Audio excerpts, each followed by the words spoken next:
Sekarang saya kemukakan masalah kepada majlis untuk diputuskan. Masalahnya ialah usul seperti yang dimukakan tadi hendaklah disetujukan. Ahli yang bersetuju kata setuju.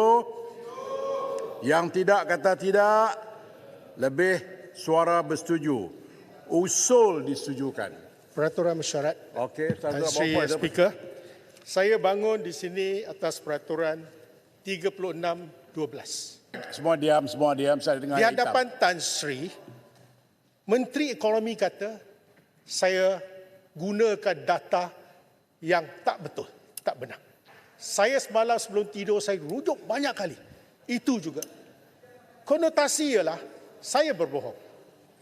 Tetapi apabila menteri menjawab, saya terus buka handphone saya tengok internet. Terus keluar.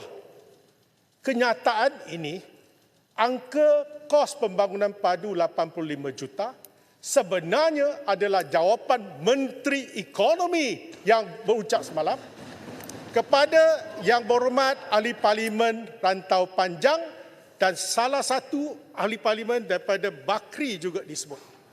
Dan ianya, kejap, biar saya habiskan. Ini soal saya kan, integriti saya. Dan saya terus pergi ke tempat beliau.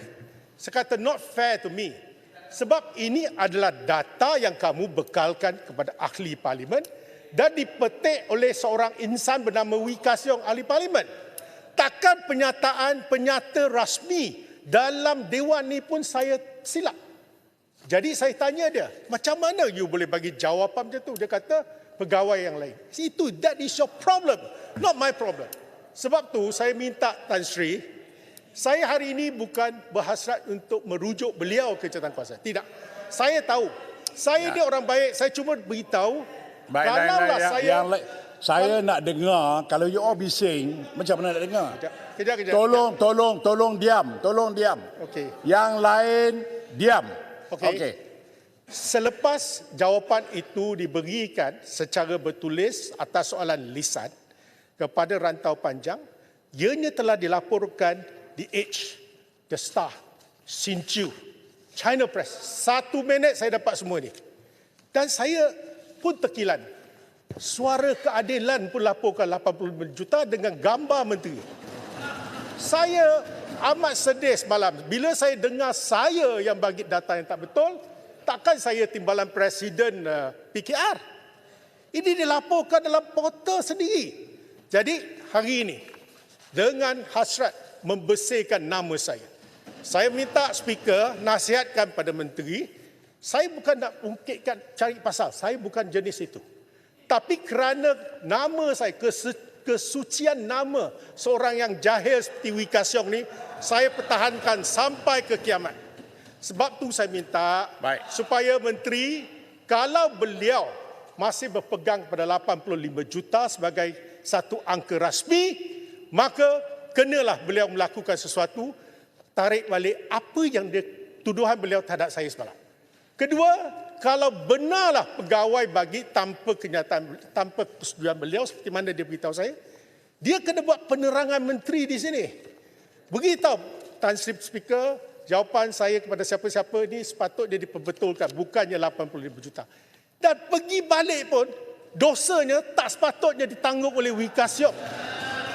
Jadi saya minta, dalam kes ni saya tak kira siapalah pembangkang ke kerajaan. Saya tegur kerana saya rasa sudah 20 tahun duduk dalam dewan ini. Saya nak kemuliaan dewan ni, jangan nama saya tercalar. Esok saya pencen, cucu cicit saya akan persoalkan saya. Kerana saya tak membersihkan nama saya. Saya minta Tan Sri Speaker, tolong sebagai orang yang paling dihormati, beritahu menteri ni saya tak boleh buat apa. Saya dah cakap dengan dia, dia pun tak ada tindakan. Saya cuma minta dia melakukan tindakan sama dia buat penerangan di sini atau tarik balik apa yang dia cakap semalam. Itu saja. Dia suruh kita jawab di TikTok. Yalah kita terpaksa. Apa nak buat? Jadi saya minta Tan Sri semalam, Tan Sri sebagai saksi kejadian, minta Tan Sri gunakan kebijaksanaan untuk berjumpa dengan beliau supaya perkara dapat diselesaikan. Terima kasih. Baik, terima kasih. Padu. Biar saya buat ruling dulu. Sirang. Baik, YB ada 2 pilihan. Yang pertama, YB boleh tulis surat kepada saya masukkan usul, saya minta menteri berbetulkan keadaan. Itu the best lah, because ada hitam putih. Kerana kalau saya advise pun, dia kata tidak ada rekod. Jadi lebih baik untuk YB tulis kepada saya, dan apakah yang YB perlukan daripada dia, sama ada berbetulkan fakta ataupun minta maaf. Itu saja.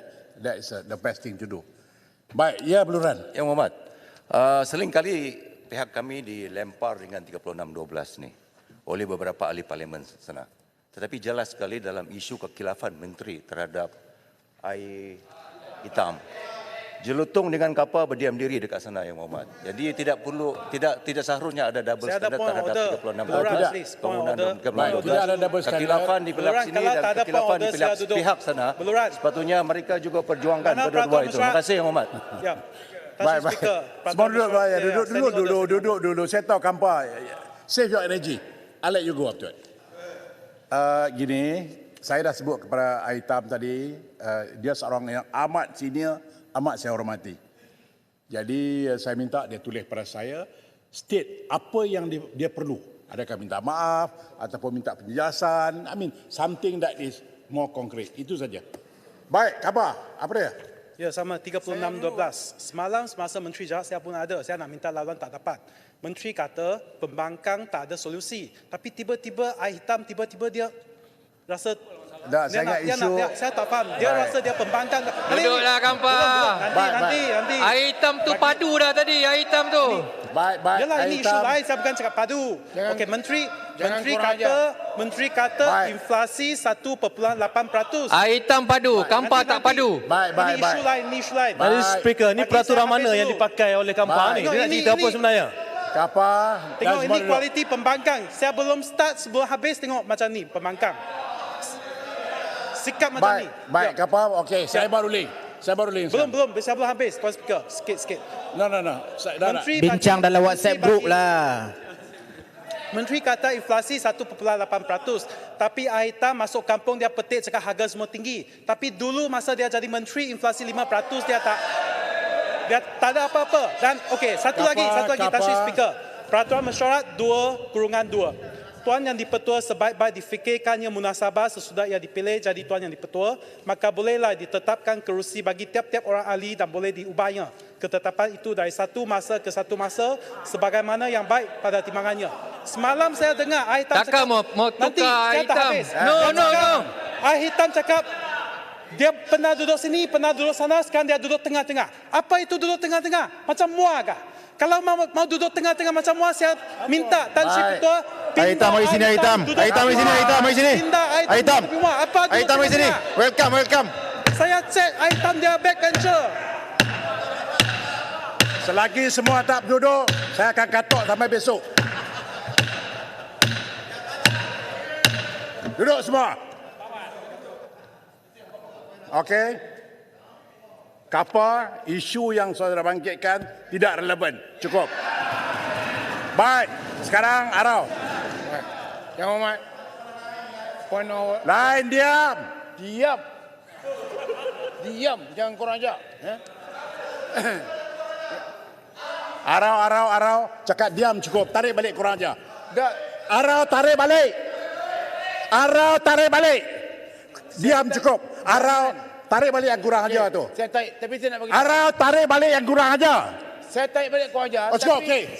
Sambung ayat. Cukup. Saya nak bagi tahu speaker telah mengeluarkan ruling jangan boleh. Dia kata jangan korang ajar boleh, korang ajar tak boleh. Ini speaker yang Muhammad Alice lanang bagi fatwa di dewan. Dia semalam dia kata jangan boleh. Saya nak bagi tadi saya kata jangan korang ajar. Tapi yang Muhammad suruh tarik, saya tarik. No problem. Okey, apa dia isu apa yang Mbak Ara nak bangkitkan? 18.1. Saya memohon kepada Yang Berhormat 18.1 ni saya yang paling banyak hantar. Saya rasa Yang Berhormat boleh menjawab menolak itu hak Yang Berhormat. Tapi saya minta kalau boleh dipertimbangkan ke Kamar Khas. Yang Berhormat saya hantar banyak ni, kalau takkan begitu saya boleh buat salah begitu. Saya ikut semua format. Dewan bagi format, saya ikut semua. Tapi dia tolak juga. Itu hak Yang Berhormat. Sebab saya tolak sebab Yang Berhormat speaker yang dicadang oleh sana. Tapi saya minta supaya dipertimbangkan satu. Jadi Yang Berhormat sekarang ni orang Yang Berhormat duduk situ kami lari masuk ramai-ramai sebab kami suka Yang Berhormat jadi pengurusi. Kami masuk ni semua kita masuk sebab kita mengharap yang terakhir supaya kami jangan tidak diadili. Yang kedua Yang Berhormat, saya nak beritahu, kemarin jawapan yang terbaik ialah timbalan Perdana Menteri. Dia bagi peluang. Lepas tu ada sebelah orang tak boleh jawab, dia terjawab bertulis. Tiba-tiba Menteri Ekonomi Cukuplah, Rau. nak jawab dalam TikTok. Saya minta supaya Menteri bagi chance jawab mulut, tak boleh yang lain jawab bertulis. Sebab kami hadir nak dengar. Ikut contoh timbalan Perdana Menteri. Yang saya rasa dia layak jadi Perdana Menteri lah kalau dia buat macam tu selalu. Terima kasih. Okey. Baik. Arau, saya amat tergantung dengan peraturan mesyuarat. Sebagai contoh, semalam Arau hantar satu lagi usul. Tapi usul tu tak cukup 24 jam, Arau. Bila dia tak cukup 24 jam, saya terpaksa tangguhkan kepada hari selanjutnya. Begitu juga kalau benda tu telah pun dijawab oleh menteri. Arau memang konsisten. Benda yang kita dah cakap pun ada tulis juga kepada saya. Benda yang kita dah discuss dah dan telah pun dijelaskan oleh menteri. Beluran ada di sini. Beluran pun tahu bahawa apabila benda tu telah pun dibincangkan oleh Dewan, Arau masuk dalam. Saya terpaksa tolak sebab telah pun dibincangkan dan telah diperjelaskan oleh menteri. Jadi tak mungkin saya dapat bawa isu ini supaya bawa perbincangan selanjutnya. Beluran lebih faham kerana dia. Jadi saya minta, kalau sekiranya Arau nak masukkan isu-isu tertentu, tengok isu-isu yang belum kita bincang. Dan Arau boleh jumpa dengan Beluran minta, isu ni boleh tak saya bawa ke dalam kamar khas. Secara tentu, Beluran sebagai orang yang paling senior dan pernah duduk di sini 10 tahun, dia akan memberikan nasihat yang sewajarnya kepada Arau. Tepat. Okay. Ya, jawapan Yang Berhormat tepat. Ya. Tapi saya nak beritahu, untuk Laut Cina Selatan, orang yang patut jawab ialah Wisma Putra. Tapi ni Menteri Pertahanan jawab. Jadi itu sebab saya bawa balik. Dia kata Laut Cina Selatan tenang, tidak terkawal. Memang tak terkawal. Tak apalah, mana satu menteri pun yang penting jawapannya tepat yang buat Arau. Yang Muhammad tenang. Yang penting menteri tidak mengalirkan Arau. Ada apa? Arau. Okey, tala pada saya. Ya. Halakan kepada saya. Yang patut jawab ialah Kementerian Luar. Baik. Tiba-tiba Kementerian Pertahanan jawab, jawapannya salah. Tapi apa daya kerajaan. Arau pernah Arau pernah menjadi menteri kabinet. Arau pernah jadi MP. Arau pernah menjadi BBC. Arau pernah jadi menteri besar. Semua ni peraturan Arau tahu. Tapi saya belum jadi Perdana Menteri lagi. Baik. Arau lebih faham bahawa hak kerajaanlah untuk menentukan siapa yang akan memberi jawapan. Jadi untuk itu saya minta Arau, kita akan sambung perbahasan hari ini. Terima kasih. Jadi terima kasih. Silakan. Fika, boleh saya sedikit ya? Ya, peraturan berapa tu? Ya. Ni berhubung dengan saya mintalah lain kali Kampar usul-usul begitu tidak perlu dibawa di Dewan lah. Tidak elok kita nampak sebab kita dalam satu kapal. Jadi jangan bucurkan kapal kita.